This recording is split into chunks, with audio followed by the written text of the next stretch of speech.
Ladies and gentlemen, welcome to yet another episode of a Producer Pierre produced webinar series. I'm very happy to be joined today. I'm going to go straight into the introduction, Pierre. Mr. Pierre was getting very stressed because our guests have arrived just on time. We're ready to talk about LinkedIn. As usual, Pierre is the most organized man in the room and he's got his head in his hands. And I can assure you that we are ready to go. First and foremost, do not record anything. Put your screen recorders away. It will be sent to you afterwards, the slides. Also, what we can do, we kind of want to have as many distractions turned off as possible. Do you like my hoodie, guys? I mean, how good is that? How good? Beautiful. Well made. Amazing. Quality in there. It would be bleu, blanc, rouge, but it's actually black.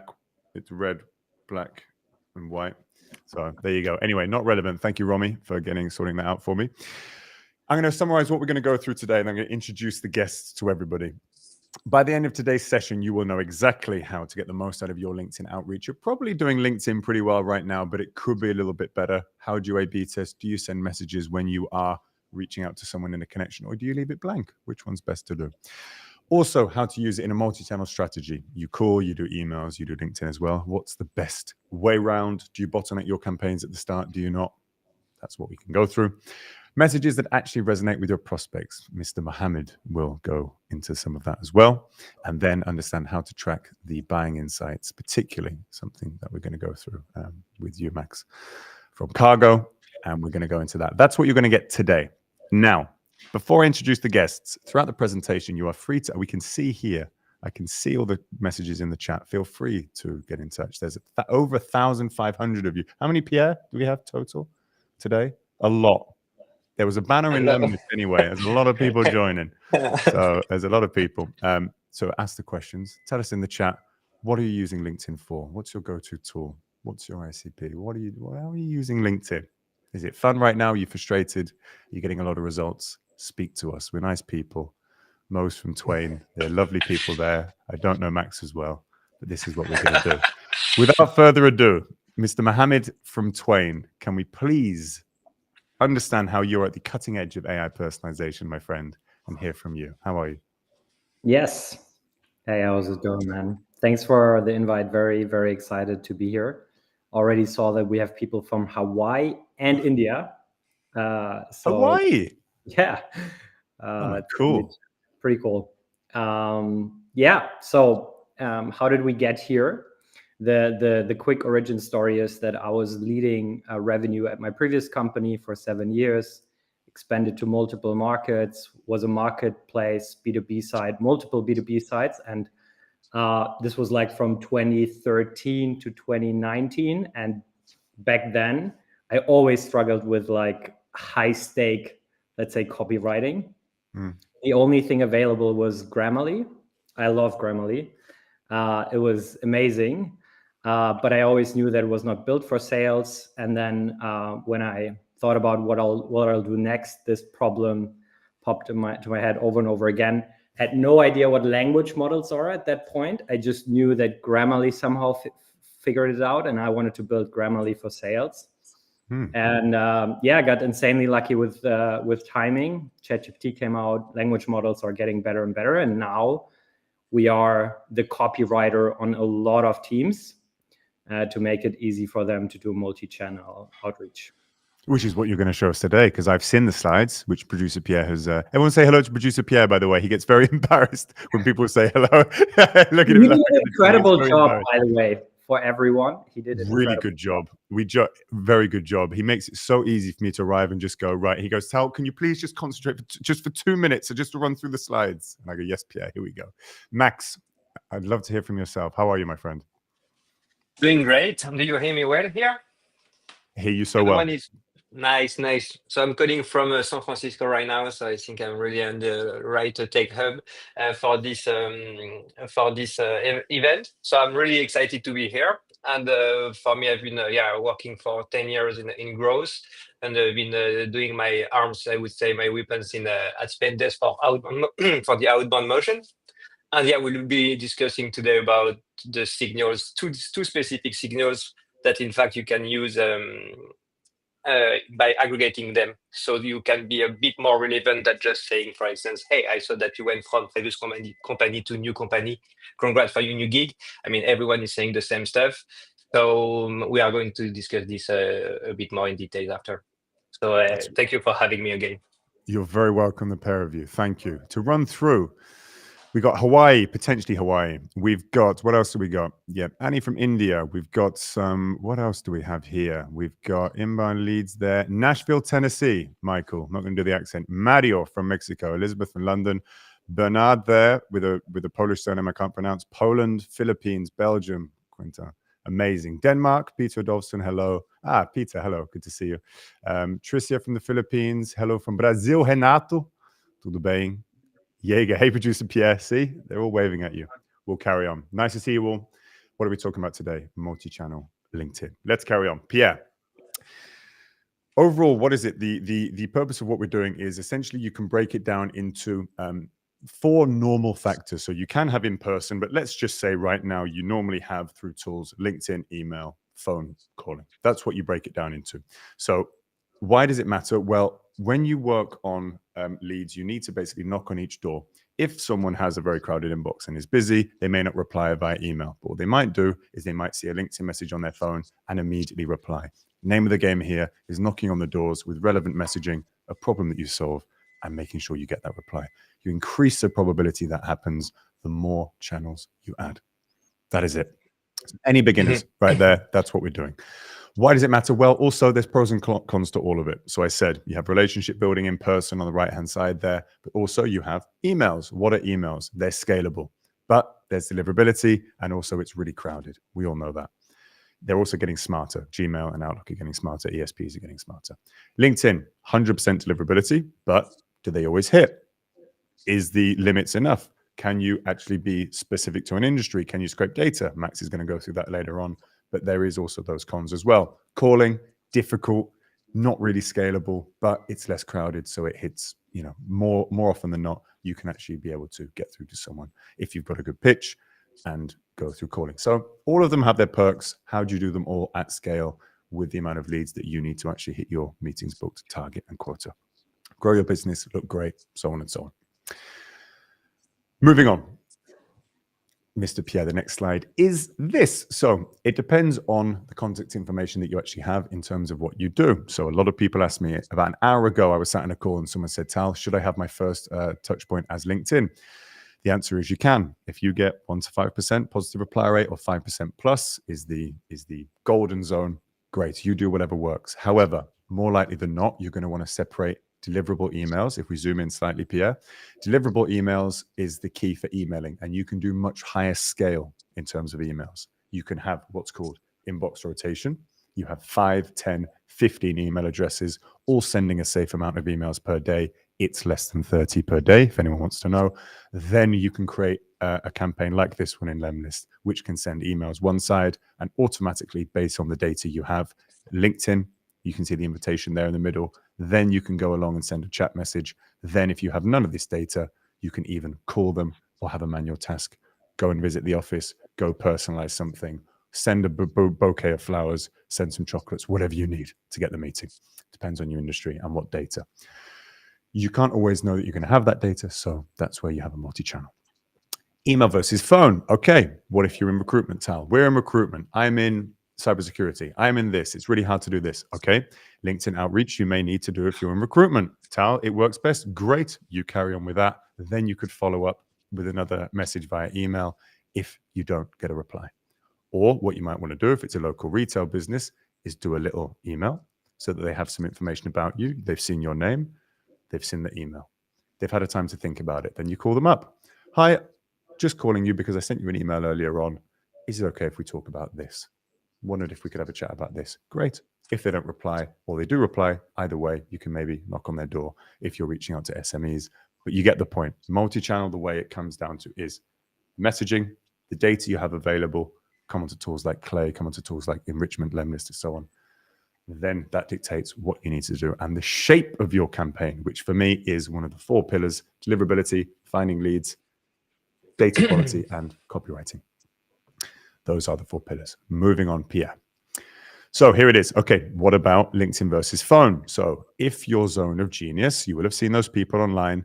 If you are a calling maestro, you might want to go straight into calling someone. Great. Or what you might want to do, if you're not confident enough, is give yourself those little warm touch points, call them warm touch points, an email here, a LinkedIn connection. If I call Mo, I might send him an email, then I might message him on LinkedIn so that when I pick up the call, he's got a little bit of an idea of my name, sticks out a little bit. He remembers the message because I spoke about him joining me on the webinar, and it's not as cold as me just saying, hi, Mo, do you want to join me on the webinar?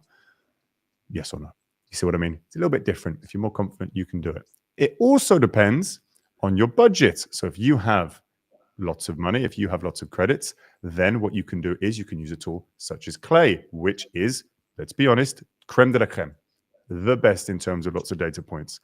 But it can be difficult with teams that don't have integration, or it can be difficult if you don't have an ops team, or it can be a little bit pricier on some things. But obviously data quality is very, very good and it's important. So it depends on your budget. Something like Lemlist would be cheaper. Something like Clay allows you to do more scale, and it does normally integrate.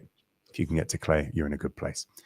Over time, you will find that waterfall enrichment is basically the method that you need.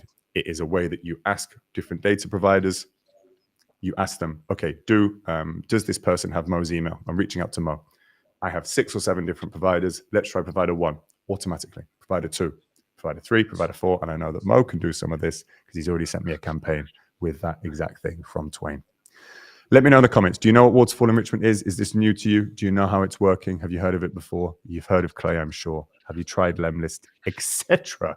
I can see some of the things coming in right here. Come on, show questions in just a little moment. So is it dangerous to run LinkedIn? I'm going to bring in my guests momentarily, but theoretically, it is dangerous to run LinkedIn. Let's read the user agreement of LinkedIn on the left-hand side. Pierre's going to zoom in. Don'ts. Effective on February the 1st, 2022. Do not develop, support, or use software, devices, scripts, robots, or any other means or processes, including crawlers, browser plugins, and add-ons to scrape the services or otherwise copy profiles and other data. Technically, you're not meant to do it, and you may find your accounts restricted. However, they are actually tolerated, as you'll have seen. Most of the time, what happens is, even if you're doing things manually and you do things too quickly and you do things at a scale that's too fast, LinkedIn will give you a little message anyway. But LinkedIn does quite like automation tools because it gets people using them. It gets tons of people that bring value, tons of people that use their tool. And ultimately, that's what these social media websites need. And as long as you are able to do it in a way that is within the limits, normally it's something like 20 activities per day, 20 connections per day, LinkedIn can't really tell the difference. If you are also making sure that you're using a tool that detects the IP addresses and you're sending from the same IP address or a safe IP address, that is what matters. If you're sending from a completely different IP address from around the world, LinkedIn very quickly goes, no, that's this is 2 different people. This is some strange activity. So there you go. Limiting the number of invites, and then you have detecting deletes cookies as they expire and making sure you use a different IP address. We at Lemlist, for example, we use 20.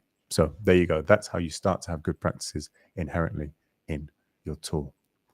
Now, I'm going to pass it over to go on mastering the art of LinkedIn outreach to my good friend, Mohammed. Mo, the mic is yours. Amazing. Thank you so much. There's still like an example here. In fact, I've gone too early. Pierre, go back. I'll give you the mic in 2 seconds. We'll go back. My bad. I thought it was the right one. Right. So this is here. It's when okay, sorry, Pierre. This is why in the time when I was sat down, we should have gone through this. So let's take an example. This here in terms of the way that it looks, because Mo is going to introduce this idea about writing messages that actually work. So on the left-hand side, thanks for connecting, Charles. Seriously impressive LinkedIn resume. Can imagine your days are pretty tough. Feel free to connect. There's no value there that gives someone a reason or an incentive to actually engage with you. It's kind of done a million times. If your messages look like this on the left-hand side, probably not going to work too well. On the right-hand side, you're not even going to read it. You see that? I'm not even going to bother. It's too much. It's too long. There's too much there. It doesn't entice someone to read it. It looks like one of those recruitment messages, for example. If your messages look like either of these, this is what we're going to solve when I actually introduce Mo on the slide when he's going to start speaking. Next slide, Pierre. Here's a great way. So this comes from Flip the Script, and it's a way that you can basically, Max has already heard of it. This is where you have Yes. the way that you can start personalizing messages working from left to right. If you personalize someone with information on the left-hand side, a post that they've done, a webinar they've attended, an article that they've written, you are far more likely to get a response because that's something relevant to them. For example, look at that transition. Here we can see if someone were to prospect Charles and they saw his LinkedIn post. When you're sharing the stage with some of the best CEOs in France, blah, blah, blah, I'm excited and honored to talk about distributing and scaling growth. I'll notably share how we grew to this amount. Bootstrapped, 0 to 1, 2 days of real talks to learn what works and what doesn't so you can impact your business. I might message him, self-authored content. Hi, Charles, saw your post about 0 to 1, huge stage. Most CEOs share great insights, but if the delivery doesn't stick, people forget fast. A small tweak can make the difference between a talk that's remembered and position your brand as a reference in the sales industry and one that's ignored. Want a quick breakdown of how a famous CEO avoids that trap? Happy to share something like that. Can you see how suddenly it becomes much more relevant based on information that's self-authored versus, hey, Charles, saw you guys raise funding. Hey, Charles, you hit 28 million. Maybe for a CEO, that would work actually. But you see my point. Relevancy, left to right.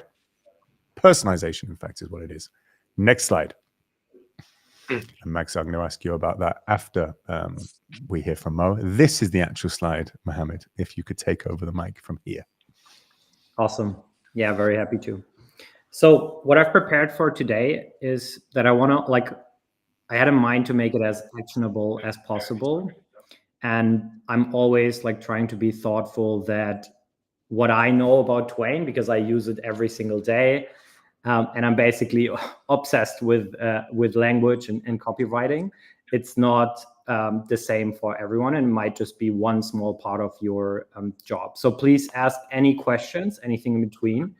And there is a small learning curve, and this is something that we try to make easier and easier and easier. And I'm happy I've prepared showing how to use it also in combination with Lemlist. And let me start with the basics that I follow that work really well for me. And I'm probably gonna die on that hill, but I love adding a connect request node. And I can tell you, as someone who actually more often receives a connect request than I do outbound myself, I am getting very sensitive to accepting connect requests that don't have any kind of context. Obviously, if I know you, or if you seem familiar, or if you seem like my ICP, then I'll be more inclined to accept the request. But I'm just telling you this now from a position of someone who might be your prospect. I would I know that there are a lot of statistics that not adding a connect request node gets you more connects, which is, I agree with that. I just want to add that, and this is what I have prepared here is just to give you a few ideas on maybe something that you could try. Because I'm still in my inbox, I'm still not seeing relevant messaging in a connect request node. It's still mostly very simple, generic, hey, I would like to connect with you. And that's it. So we can so I know that the reality is that we can still do better. So adding connect request nodes, what is the absolute benefit? When they accept your request, the reply rates are typically very high. And I, in my own experience, had very good conversations. I used it for cold outreach to investors, to talent, to customers. I also used it, of course, for inbound signals. I used it when someone signs up to Twain, and I always focus. I don't make a difference. That's very important to understand. Cold connecting with someone. You have to add relevance, but also even if it's a user, I think about, okay, why is this relevant? Why should they reply to me? So what do we have here? I prepared a building block where for like a real message that I've used that worked really well. And I'm using this here because it's like very simple and easy to understand. So on LinkedIn, I always skip an intro when they read the message and it's even remotely interesting, they're just going to check out my profile. So like we didn't have to introduce ourselves. So the second thing is that I try to create context as fast as possible. So you can also call this like a trigger, for example, or like an intent, something we're going to talk about, or like Tal already talked about it a bit. But like I kind of try to call it create context because it could be anything.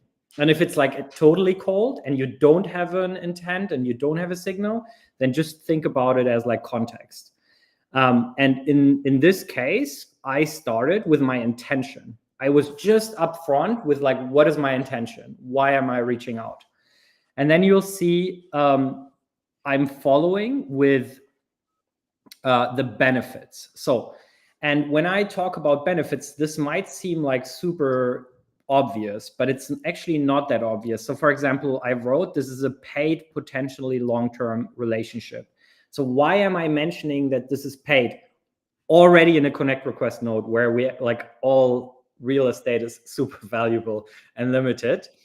It is because I knew that the people I'm reaching out to, they get pitched a lot of times, and one of their top concerns and objection, and that's like a surface level objection, is, do they want some freebies? Do they just want to use me basically? Or, you know, am I getting paid? Like that's a real concern, because I thought, like, I took some time to understand my audience. So that's why I'm bringing these. I was very much focused on like, what do they actually care about? And that's the benefit I'm mentioning. Then I'm following with a very short description. Obviously, we don't have much space. And I'm closing with, I just wrote like add signals. Honestly, like sometimes you can only add one signal. If it's not like really good, you'll just add one. That's also totally fine. You can also call this social proof, but yeah, I just said like, if you have the space and like if you have the relevant signals, in this case, I had 2, add them and use that space. And then like a very, very simple call to action, like just, can we chat? And obviously it's a bit more casual because it's LinkedIn. But again, like skip all the introduction. Like remember that it's very easy for them to do some research. They can even see if there are mutual connections. So that would be like based on this example. And I think we can go to the next one, and then or I can also now show the product. I'll tell you what, whilst you think about it, Mo, the product we'll come on to later. Max, Okay. just to ask you one thing. You were nodding when you saw the flip the script personalization buckets there. Tell us about that, because Mo just showed a message and about talk to me about the personalization side of things. No, I think Beck Holland did a few years ago an amazing work on providing the different material that you can use to have relevancy and personalization.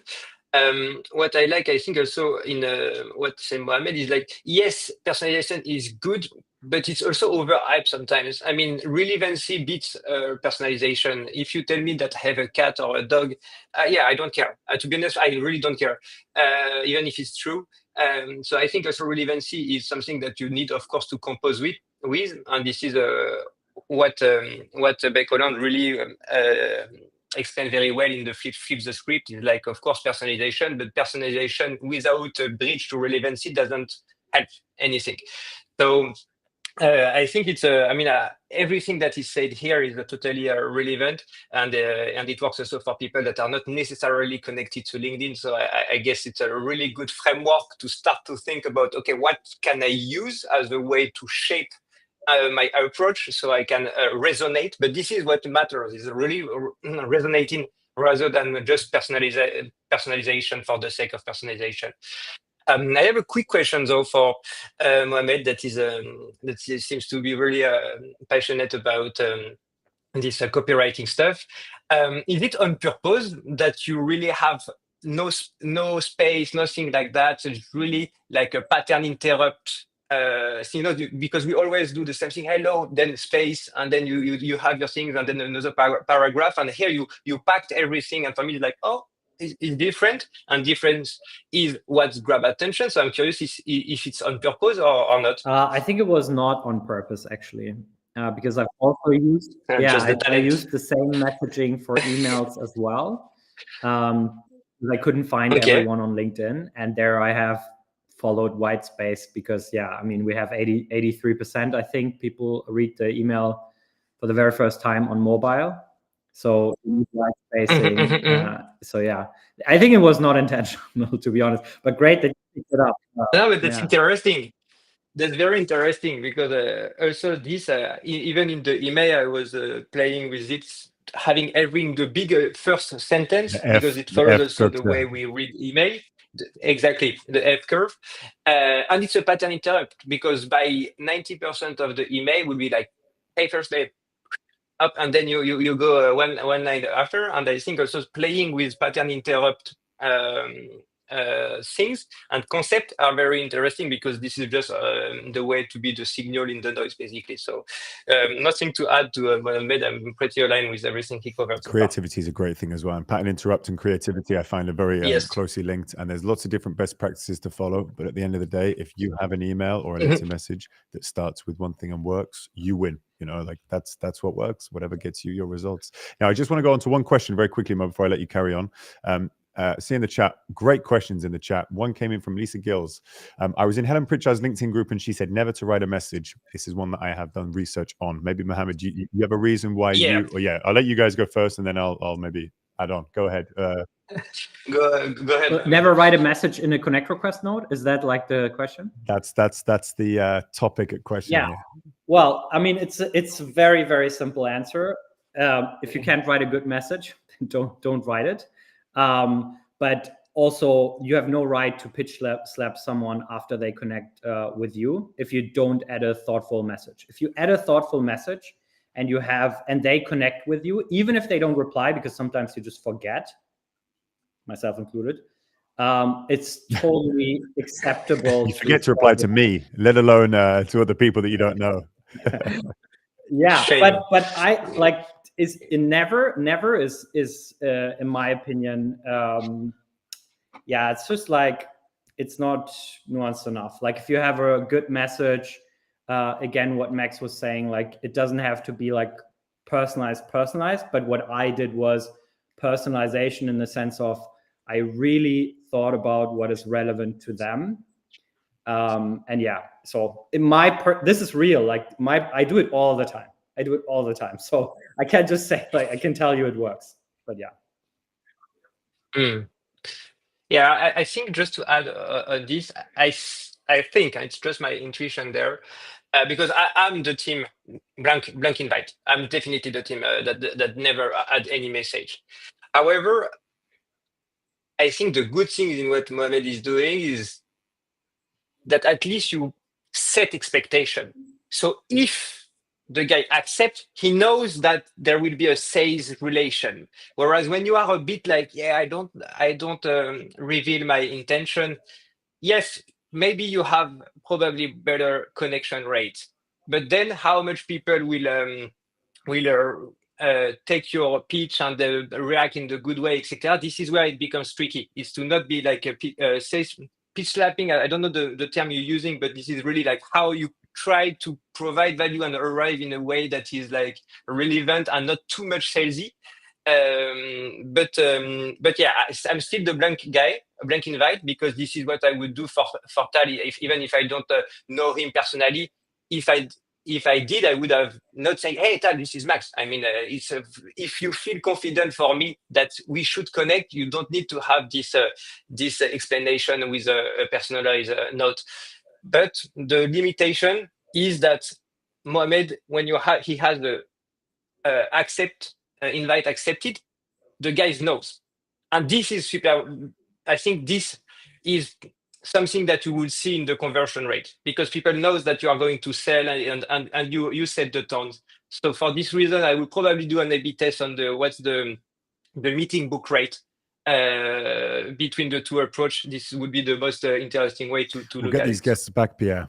They do my job for me, pretty much. I'm in between the two, so or very maybe closer to you, Mo. The point is here. We're going to go quickly, by the way, guys. I'm going to answer this, and then we'll go a little bit quicker to make sure we get everything in on time. But it's really good.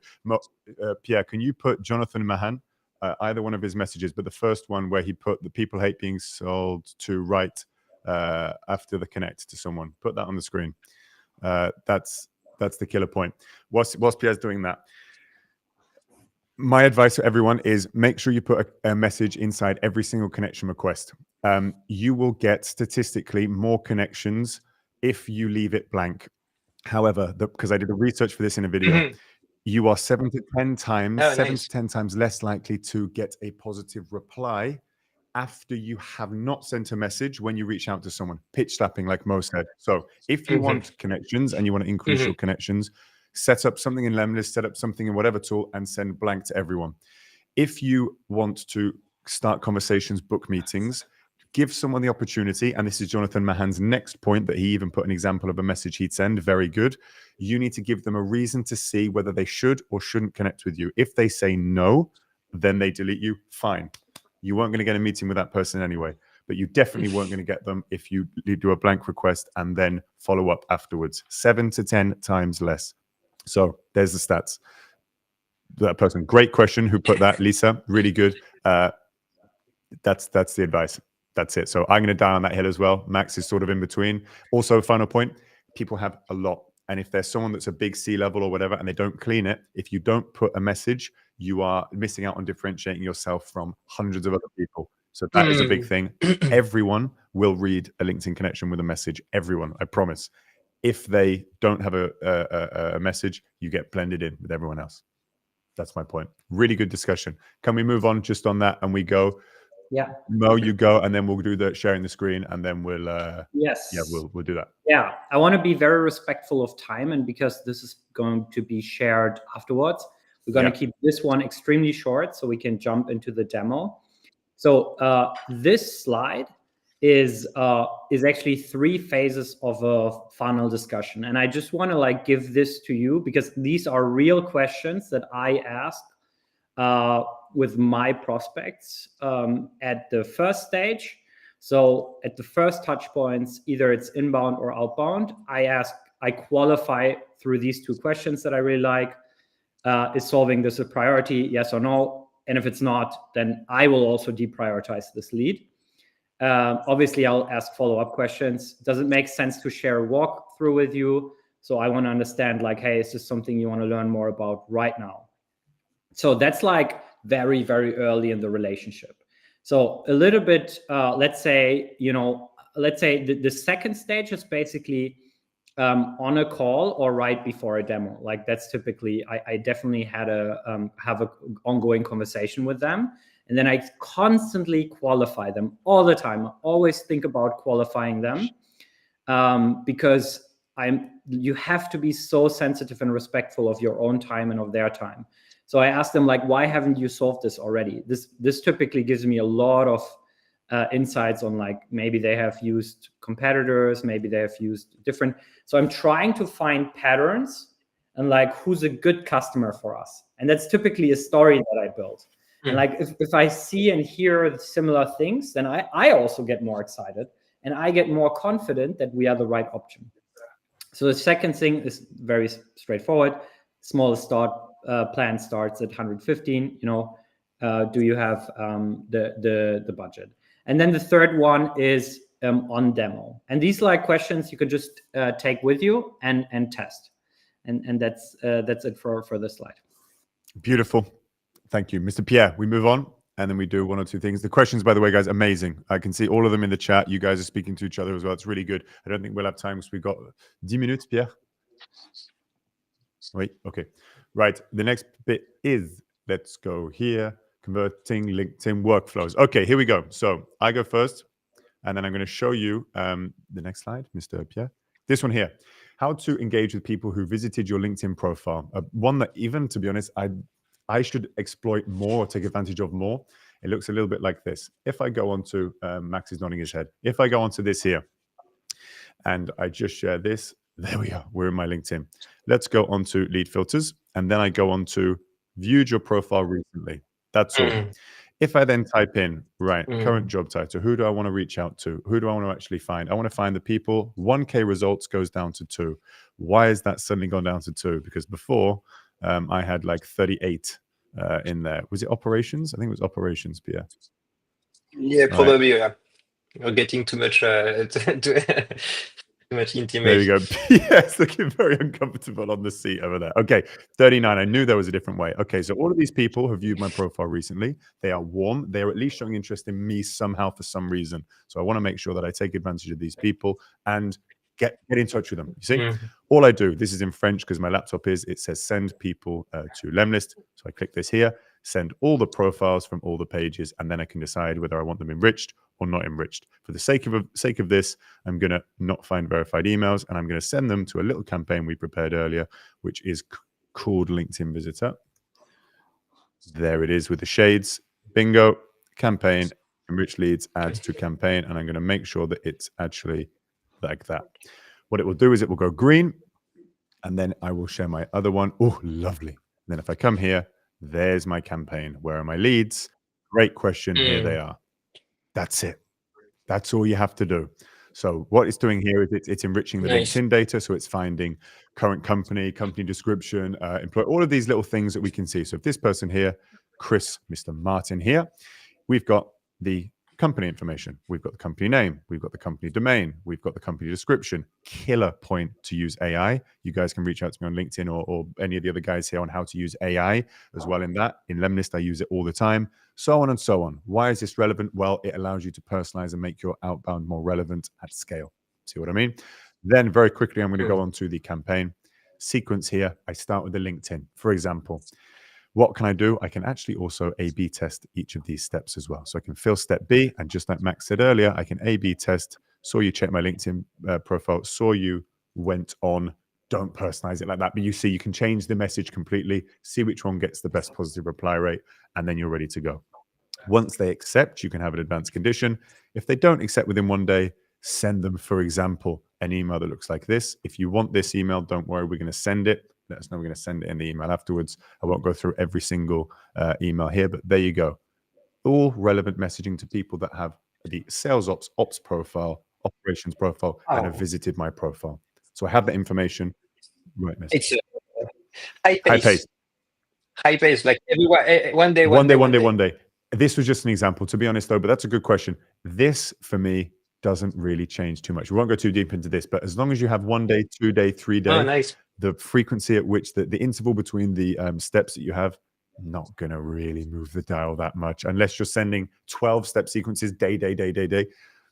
The bigger impact is made with the relevancy of the message, the personalization, and understanding of your ICP. Are you solving a problem or not? That moves the dial. Day by day doesn't really solve it. So here we go. There we are. Thank you very much. Over to you, Mr. Who are we going for next, Pierre? We're going for Max or we're going for Mo? Max, you take the mic, my friend. Over to you. Let's go. All right. So do you see all my screen? Yeah, it's a bit zoomed out, but yeah, we got you. Yeah. Don't worry. I'm going to zoom in a bit. So again, the start is LinkedIn Sales Navigator, definitely best B2B database, freshest, and that's the thing. We are not going to lie, but when you rely on things like Zoom Info or stuff like that, you can have 8 months time lag between when the person actually moved company and you have the data in the big data provider like Zoom Info, for instance. I don't want to criticize, but that's just a fact. So of course, the question is just about making change jobs. So I just showed the 3 main filters: change jobs, years in current company, years in current position. You don't want someone that has just been promoted, because then, I mean, the messaging, you need to really keep people that arrive in a net new company.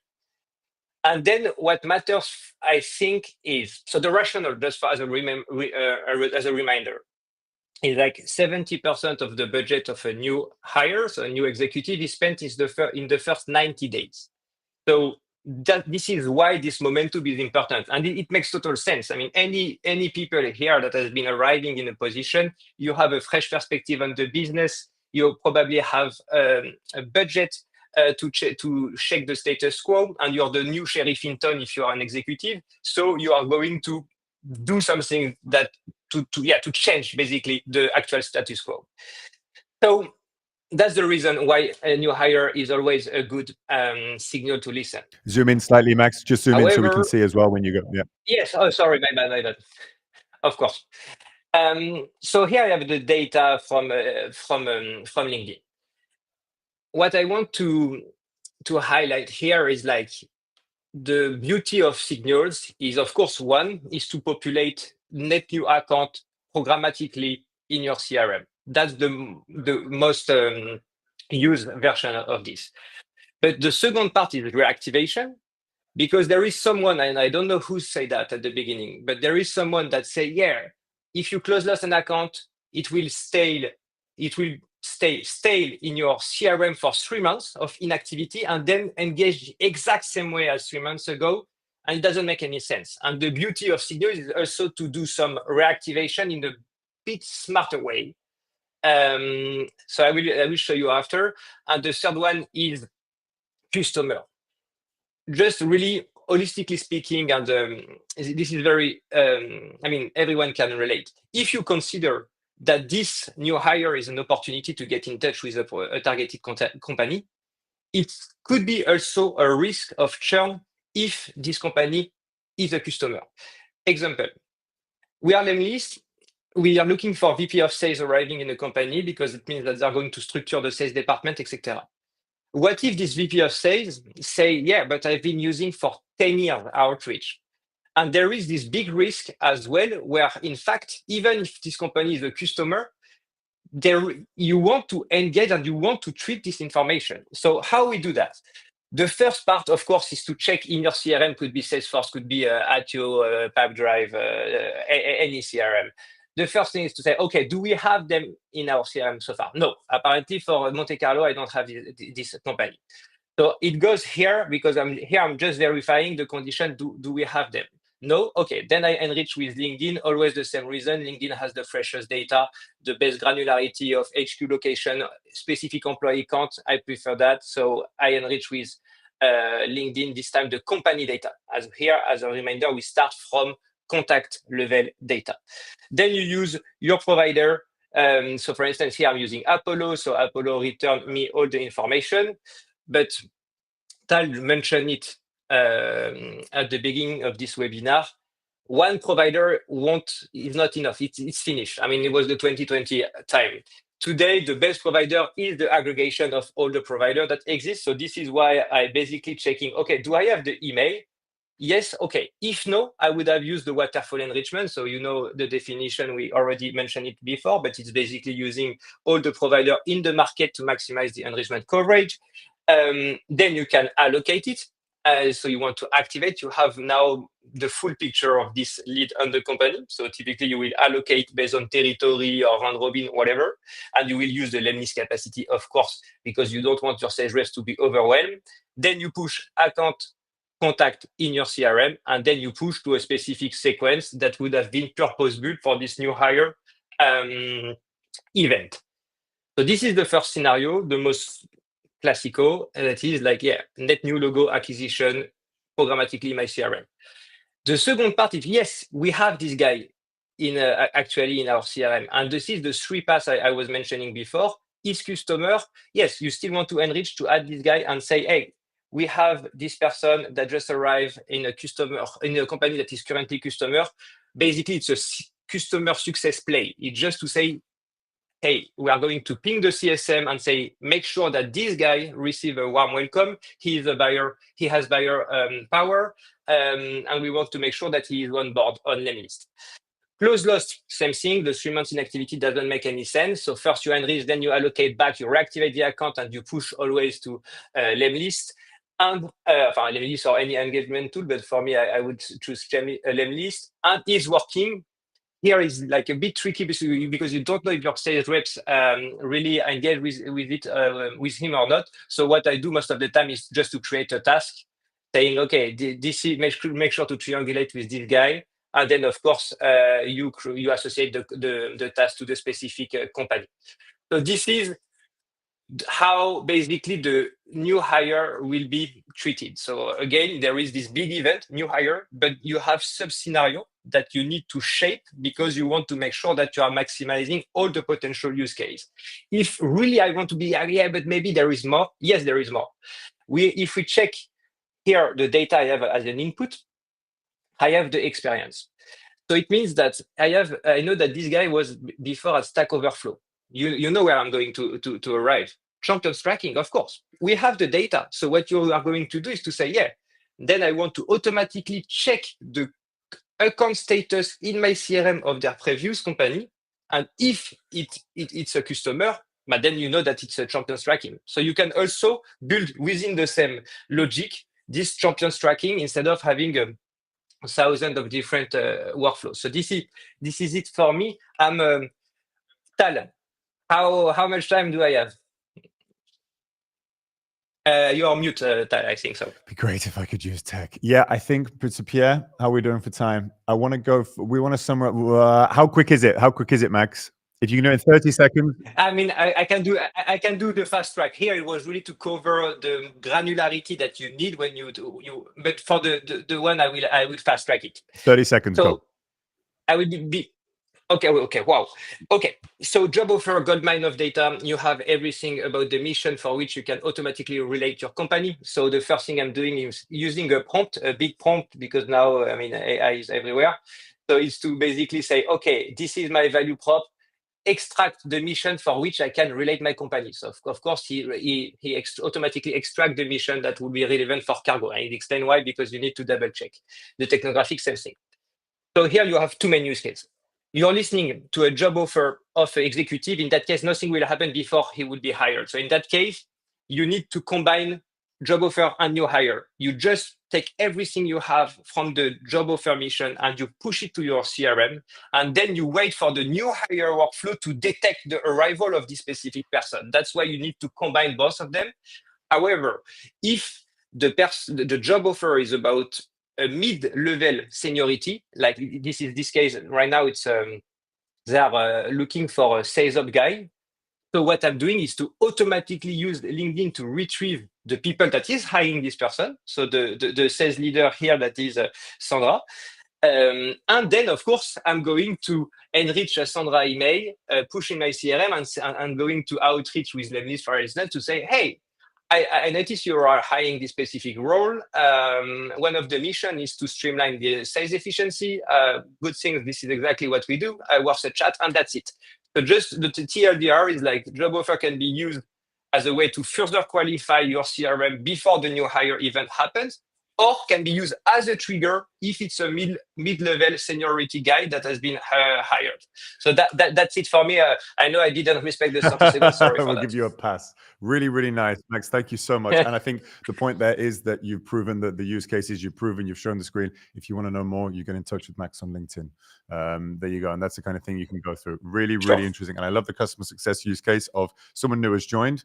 Let's make sure the CS team, the customer success, there's a new CTO. Yes. Need to make sure I'm on good terms with that CTO. Let me go and make sure I have a little meeting, 15 minutes with him. Really like that. Automated to Slack as well.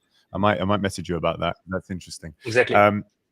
Yes. Right. We've got a lot of questions in the chat that produce 14 questions to go. I'm going to summarize. Let's go through I'll summarize now, Pierre. Overall, we're going to go through the questions right now, one by one.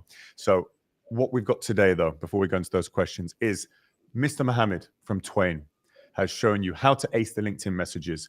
Maxence has gone through the workflows to leverage LinkedIn intents, and I walked through the best strategy essentially to make sure that you have LinkedIn automation in place without getting banned.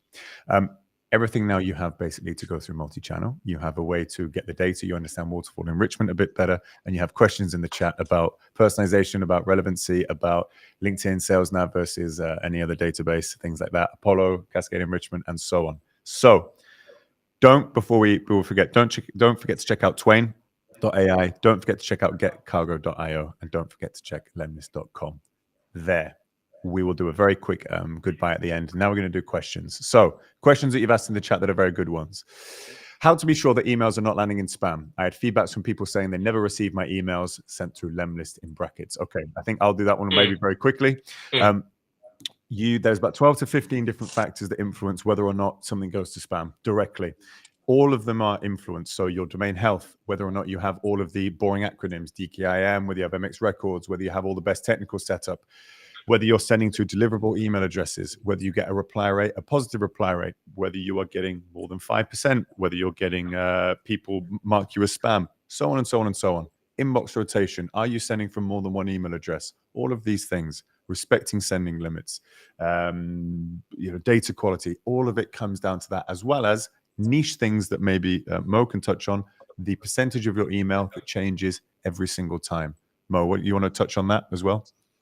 Yes. So what we saw is that deliverability gets impacted by templates. Templates get tracked easier by these AI filters from the ASPs. It's basically just like a fingerprint that you leave or tracks. What we do is that every single message gets uniquely written. So we take all the data based on you and your offering and all the data based on your prospect, put it together into a message structure and write it uniquely, which is way, way, way, way harder to track. So yeah, it's like a snowflake. Every single message is unique. And that's one of the things that you can do to help with deliverability. Beautiful. Max, any techie stuff to add to that? No, I mean, as soon as you do the basis about domain authentication, etc., I think it's just a matter of adding as much variable or liquid syntax as you. I mean, this is what I do with Lemlist or AI-driven messaging. Nothing to add. Just making sure that every email is a slightly different, and that you can't copy paste one email from another to different prospects. Beautiful. Yeah, Pierre, you want to share my screen very quickly? I'll show you what it looks like. This here is how you vary your email with AI. There you go. Max is on the screen. Here we are. Right. So just here. So this email here was all written with AI. So here, if I go into my lead list, it's going to be slow. There we go. All of these people here, you go in Lemlist, you connect up your thing and you click AI variable. You put it in, and what you have is you have things like this, whatever you want. Subject line, for example. I use AI. I put the prompt and I say, give me a subject line, 2 words, all lowercase, based on the company description of this guy. Preview for this lead comes out with personal brand. Bingo. That's exactly what he talks about. What does it look like in the sequence? Well, you come along here, you click this, and then all of these bits here are filled in with AI, very similar to the subject line. It ends up looking like that. Personal brand. Hi, Alex. Saw you focus on building a strong personal brand on LinkedIn. If I prospect Lars, he works in battery storage systems in the Netherlands. It puts a subject line in Dutch, and it starts talking about storing and utilizing surplus sustainable energy efficiently. All of this changes every single person. You see? So that is how you start to get through the filters and do that. Nice. Voila. That's how it works. Next question. If Lemlist is focused on automation, how do we create such custom messages for each contact? Say again. We skipped one. We're going to go one back. Can we exceed the limits you suggest in the platform? If yes, how much? Double, triple? You can do whatever you like. You can do whatever. You can send 500 emails per email address. You can send 60 emails per email address. You can send 25, 50, 200 LinkedIn things if you like. At some point, you will get, but it is not best practice to do that. It is not worth losing your LinkedIn. Keep it safe. I'm super active on LinkedIn. 20 connections per day, 20 messages per day, 20 profile views. Don't bother. Keep it safe. Treat them as your babies. Treat your email addresses as your babies. Treat them nicely. Be calm. Final point, if you focus on the quality, you keep the quantity the same and you improve the quality with tools like Twain, with processes like I've shown you in Lemlist, you will start to increase your positive reply rate. You just have to be patient. If you want some documents, tell me on LinkedIn. I'll send you the thing I share with my clients. My understanding is custom messages with connection requests sounds good, but restricts number of requests each day to 5 from 20 with custom messages. Have others found this to be true? Max, go ahead. No, I never heard about this specific limitation. So I can't confirm or deny. I never Mo, heard about you want that. to talk about it? Well, I mean, it might be for free LinkedIn users. I'm not sure. I have a paid account, which I think is totally worth it.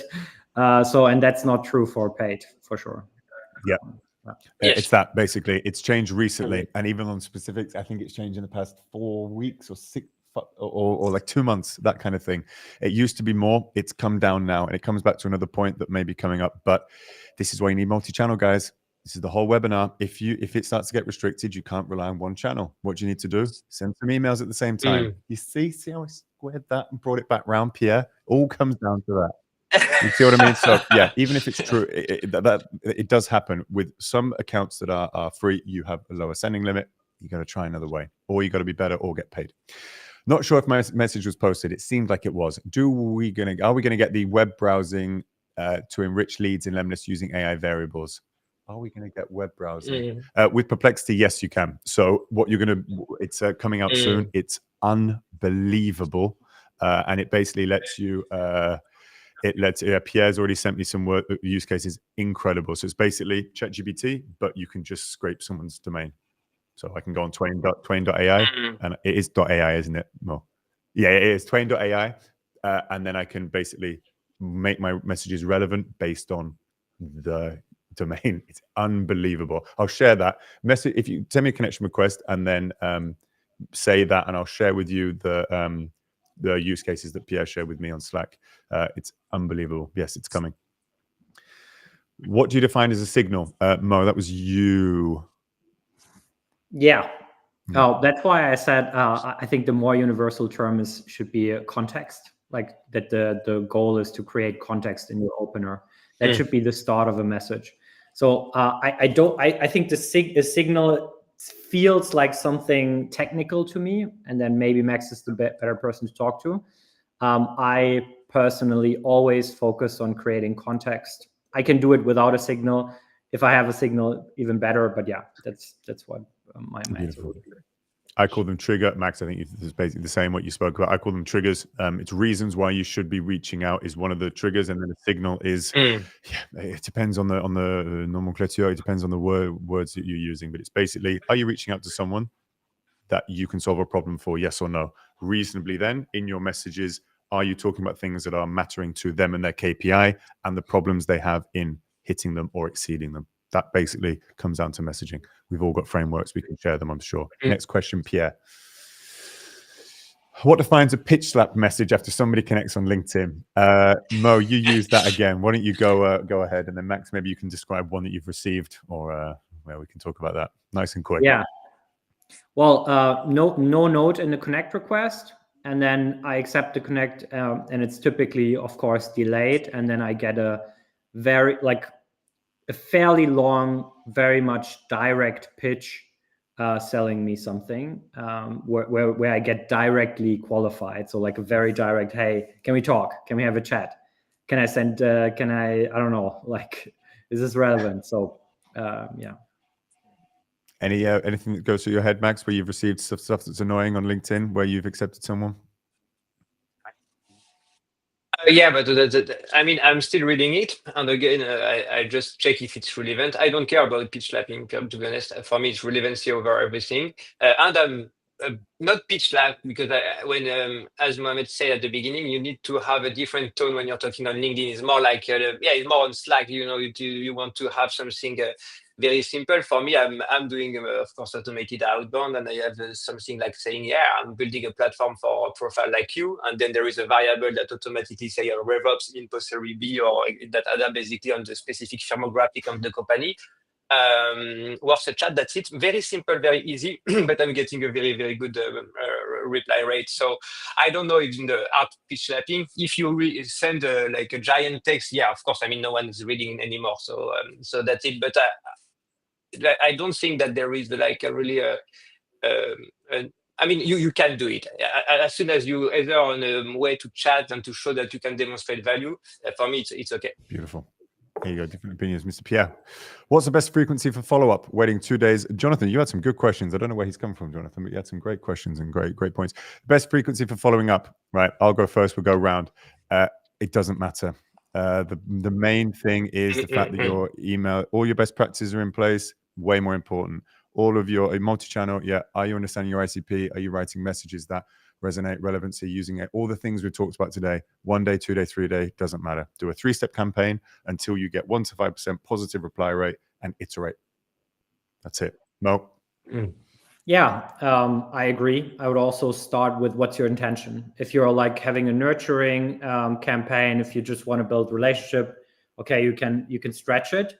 If there's like an event coming up and you want to like very directly qualify and book meetings, obviously, like you have to like have a lot of touch points in very short time. So it's like really depends on what your intention is. I would say that's where I would start. And the seniority eventually. Lovely. Executive, you are not going to do one every day. For me, I mean, it's also depending of the seniority. Executive, you want just to be a bit more cautious of their time and not seems like a crazy guy hunting them day after day, etc. So for me, it's also something that I take into consideration for the specific delay. But I mean, that's yeah, it's not a good look either. Like, relax, go. Well, 2 days, 2 days. You don't want to go all the time every day. Lovely. Next question. Would you always recommend combining Lemlist with Sales Navigator? Why or why not? So a lot of things on a Sales Nav. I don't know if they're coming up. We can skip them if they are. Don't let anyone tell you that their database, whether it's Apollo, Lemlist, ZoomInfo, anyone, that it's better than Sales Nav or LinkedIn. It isn't. It cannot be really. It's too big. There's 1 billion people. Yeah, there you go. You may want to use Sales Nav for that reason, firstly, and also it's got Max mentioned it's got the most up-to-date data. Again, it can refresh. Yes, these tools can exactly. pull. We can pull Lemlist. We can pull these. You can't beat the main source. You just can't. It'll be slightly delayed or whatever. If the reason why we have it in Lemlist is because for people that don't have necessarily the budget or want the option to do X, Y, Z within that, they want to try the database. Fine, you can use that. I've tried it before. I've got good results, and I've tried it before. I've got bad results. I've tried it before in Sales Nav. I've got good results. Both the same. It's similar. It's just never quite as good. So to show you guys that you can use it with Sales Nav, I use the Chrome extension. Voila, there you go. All the same. Also, one filter that I believe isn't there is recently viewed on the profile in Lemlist. We can message the dev team. Maybe they can add it. Again, is it going to move the dial? Perhaps not. I do have a little love for Sales Nav. I don't know what you guys. It is good, and I would recommend any team get it, and then you can use tools like the Chrome extension and that sort of thing. Anything to add, guys?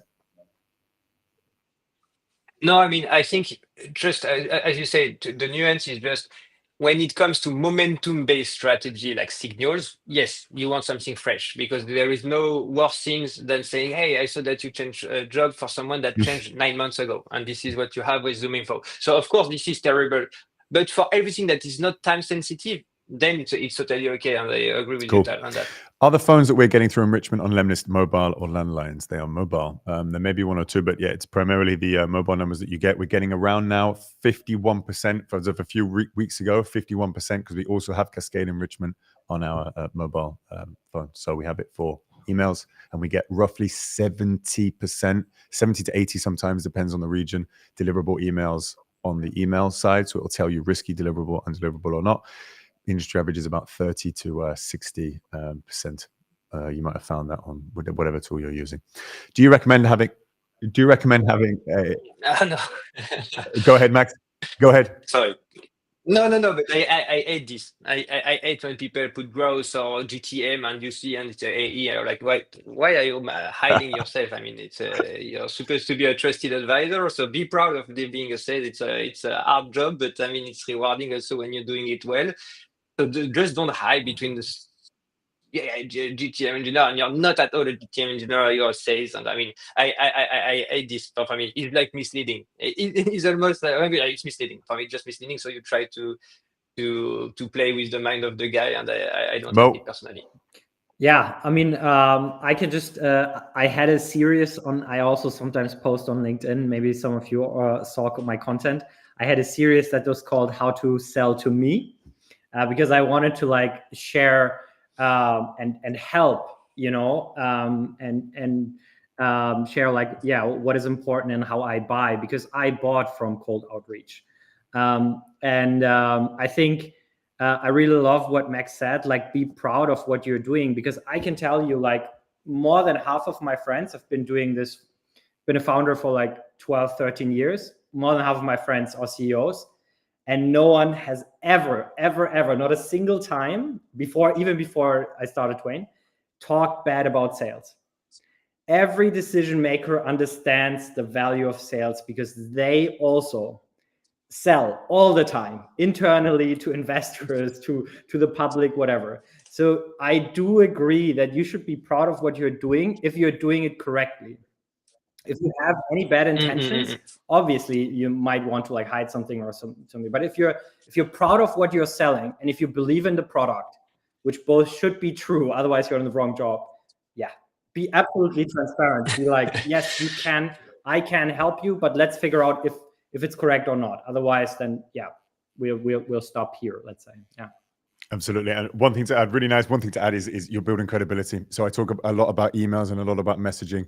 Emails are slightly longer normally, but you're trying to build credibility in the person that you're reaching out to so that they trust you more and they're more likely to engage and buy from you, part with their money, essentially.